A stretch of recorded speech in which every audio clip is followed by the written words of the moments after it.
नमस्कार, मैं हूं आपके साथ सुनील कुमार शर्मा और आप देख रहे हैं न्यूज जन आवाज। लुंगी नाडी दुधू धोरीमन्ना में जमीन कब्जा और प्रशासन द्वारा कोर्ट के स्टे ऑर्डर के बावजूद खातेदार किसान परिवारों को बेदखल करने के विरुद्ध बाड़मेर जिला कलेक्ट्रेट पर चल रहे किसानों के धरने को लेकर जिला कलेक्टर से वार्ता करने पहुंचे पूर्व मंत्री हेमाराम चौधरी, कांग्रेस लोकसभा प्रत्याशी उमेदराम बेनीवाल, जिला प्रमुख महेंद्र चौधरी सहित प्रतिनिधि मंडल। बाड़मेर में पूर्व मंत्री हेमाराम चौधरी हुए भावुक, बोले पुश्तैनी जमीन पर पुलिस प्रशासन मिलकर कब्जा करवाए, यह मैंने जीवन काल में नहीं देखा। बाड़मेर में जमीन विवाद को लेकर लुंगी नाड़ी गांव के ग्रामीण 2 दिन से धरने पर बैठे हैं। शुक्रवार को पूर्व मंत्री हेमाराम चौधरी धरने पर पहुंचे। चौधरी पीड़ित परिवार को सुनकर धरने पर बैठ गए।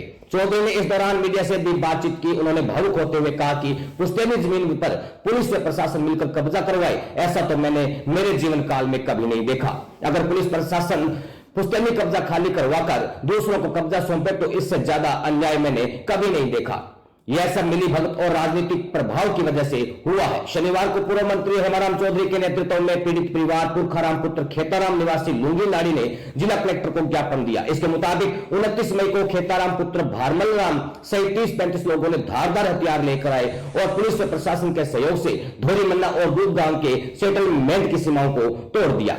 अस्थायी निषेधाज्ञा होने के बावजूद पहले नेकमबंदी का आदेश जारी किया और फिर स्टेज जमीन पर नेकमबंदी की गई।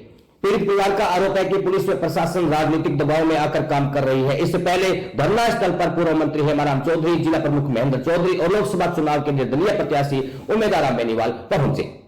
पूर्व मंत्री हेमाराम चौधरी ने भावुक होकर बोले, मैंने मेरे जीवन काल में ऐसा कभी नहीं देखा। पूर्व मंत्री हेमाराम चौधरी ने धरना स्थल पर पहुंचने के करीब 1 घंटे बाद धोरीमन्ना तहसीलदार किरण सिंगारिया भी पहुंची। इस दौरान हेमाराम चौधरी तहसीलदार पर भड़क गए, आप लोग स्टे ऑर्डर को मानते हैं या नहीं?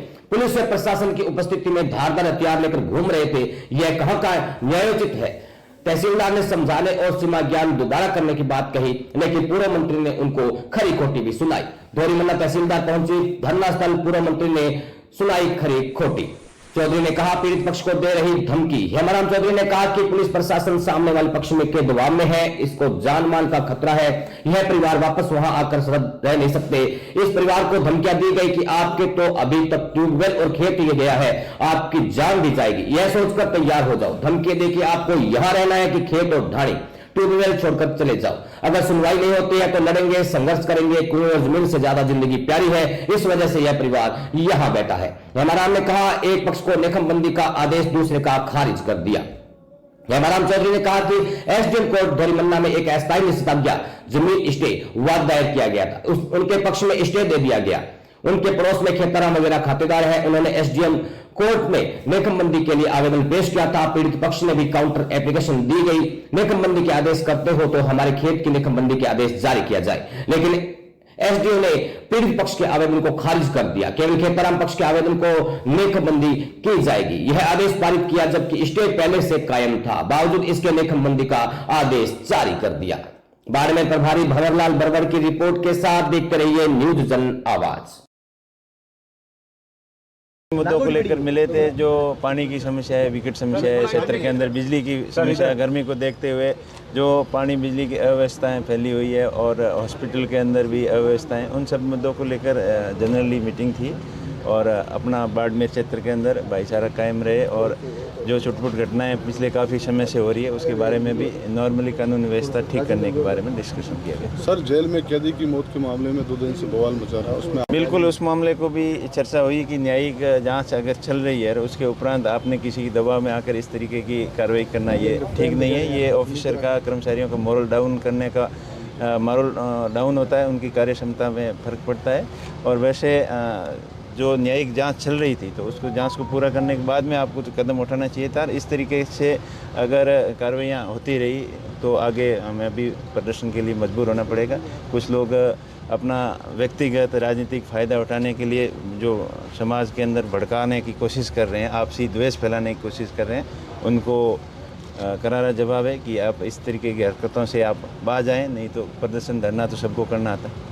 सर, क्या निलंबन रद्द करने को लेकर भी चर्चा हुई? बिल्कुल, जांच चल रही है और जांच होने के बाद में सब कुछ दूध का दूध और पानी का पानी हो जाएगा और निलंबन को तुरंत प्रभाव से निरस्त करने के लिए बात हुई है। आपने भी सर आंदोलन और प्रदर्शन की चेतावनी दी है कि हम कानून के अंदर और न्यायिक जांच के अंदर भरोसा रखते हैं, और उनके अगर जांच सही नहीं हुई और इसका सही समय पर सही डिसीजन नहीं हुआ तो आगे की प्लान आगे देखेंगे, लेकिन अभी कानून व्यवस्था में और जुडिशियल जांच के ऊपर हमें भरोसा है और जांच सही होगी। उम्मीदवार जी, जो सोशल मीडिया पे चल रहा है कि अस्पताल में एक ही जाति के लोग भर्ती नहीं हैं, तो क्या आप उनसे मिले हैं, क्या कुछ सामने आया? नहीं, ऐसा कुछ नहीं है। बीमार कोई भी हो सकता है और डॉक्टर इलाज करने वाला कोई भी हो सकता है। जातिगत एंगल से वही लोग देखते हैं जो जातिगत द्वेष फैलाने की कोशिश करते हैं। मुद्दों को लेकर